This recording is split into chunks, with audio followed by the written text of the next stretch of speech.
I'm going to tell you a beautiful story about Samuel, the gray eastern screech owl, and Sharon, the red morph screech owl. I want you to get really comfortable. Cover yourself up in your favorite blanket and listen to this fascinating story. Once upon a time, in a cozy corner of an enchanted forest, there lived a gray screech owl named Samuel. Samuel was no ordinary owl. He was a master of solitude. He spent his days perched high in his favorite roosting tree, where the branches would sway gently in the breeze. But alas, Samuel had a secret.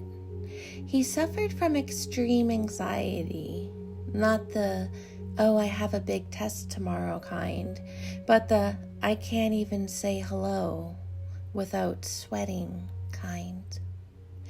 Samuel was particularly plagued by social anxiety. Small talk made his feathers ruffle into a flurry, and the mere thought of mingling with other owls and woodland creatures sent him into a tailspin of panic. So he found comfort in the quiet solitude of his leafy sanctuary, avoiding the bustling chatter of the forest. On one fateful day, while Samuel was hooting softly to himself, an intricate song of self-soothing, he noticed something delightful. A beautiful red morph screech owl named Sharon, with her fiery red feathers and twinkling eyes. She was a sight to behold. Samuel thought she was the most magnificent owl he had ever seen. He felt a flutter in his chest, something like excitement and panic all rolled into one.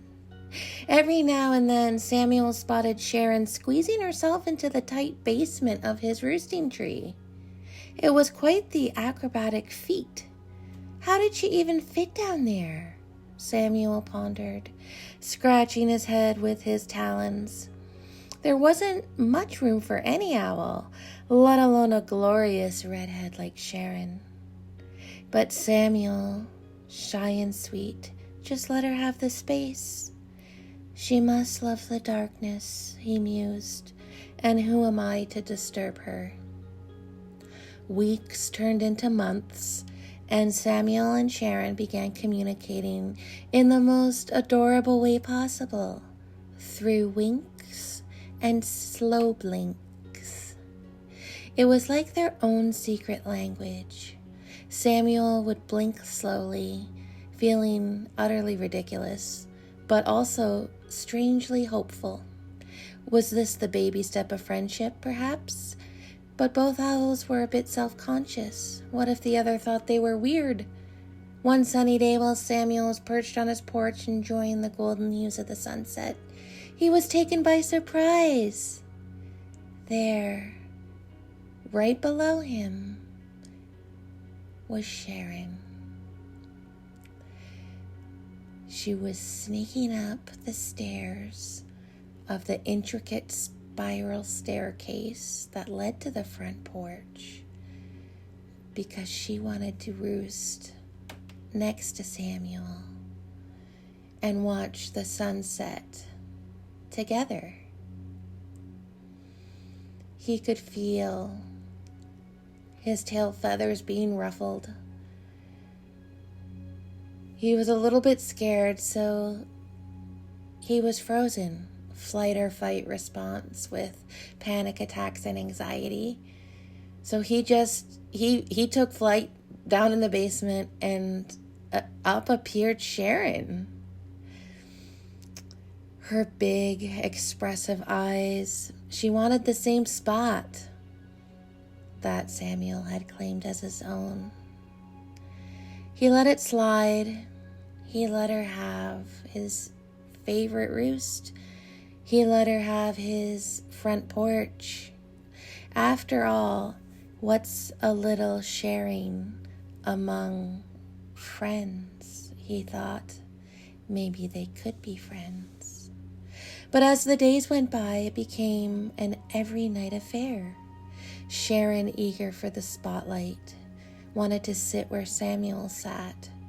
It was adorable, really, and a tad frustrating. Samuel didn't mind sharing the roost, after all. Sharon's presence made the evening sky feel a little more magical. He was used to letting others shine. He never needed the spotlight himself. In fact, he secretly loved making her feel special because deep down, no one had ever really made her feel that way before. As they shared the roosts and the sunsets, Samuel and Sharon realized they were better together. They became a dynamic duo, watching out for each other against the lurking predators and sneaky critters in the night. No owl left behind. They hooted in unison, feeling brave together. They began to hunt as a team, each swooping through the forest with newfound confidence. Samuel would spot the tastiest morsels, while Sharon would swoop in for the catch, her fiery feathers glimmering in the moonlight. It was the perfect partnership. But when the night came, Samuel's anxiety bubbled up again. What if he said something silly? What if he slow blinked too slowly? What if he didn't know what to say next? He worried that his newfound friendship might be fleeting. He perched there, heart racing behind Sharon as she fluttered beside him, eyes locked on a target. He wondered if he could ever measure up. He wondered if secretly she thought about him the way he thought about himself with his intrusive thoughts. "Samuel," she said, her voice soft like a whispering breeze. "I know we've been getting cozy and all, but are you okay?" Samuel blinked rapidly, surprised. I'm fine. Just, thinking about owls." Sharon chuckled. Her laughter was like music to his ears. "You're adorable. You know that, right?" His heart did a little flip. "Me? Adorable? I thought you were the adorable one." And there it was, the first bit of small talk. Samuel felt his worries lift like the leaves in a gentle gust of wind. He started to realize that maybe, just maybe, he didn't need to be perfect at small talk. Being himself was enough. As time went on, Samuel and Sharon became inseparable. They shared secrets, stories, and a deep sense of understanding. The other owls and woodland creatures looked on, a bit envious of the beautiful bond between the two. And as for Samuel, he learned that it was okay to let someone else take the spotlight sometimes, especially if it meant sharing a laugh or two under the starlit sky. So every night, as the sun dipped below the horizon, Samuel and Sharon would perch side by side, watching the world go by. They weren't just two owls in a tree. They were a pair of friends who found comfort and joy in each other's company, proving that even the shyest souls can create a little magic when they open their hearts.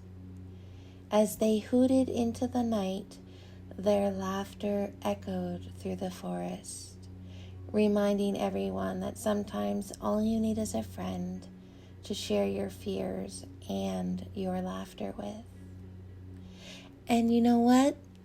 They lived happily ever after, hooting their way through life, one charming evening and hoot at a time.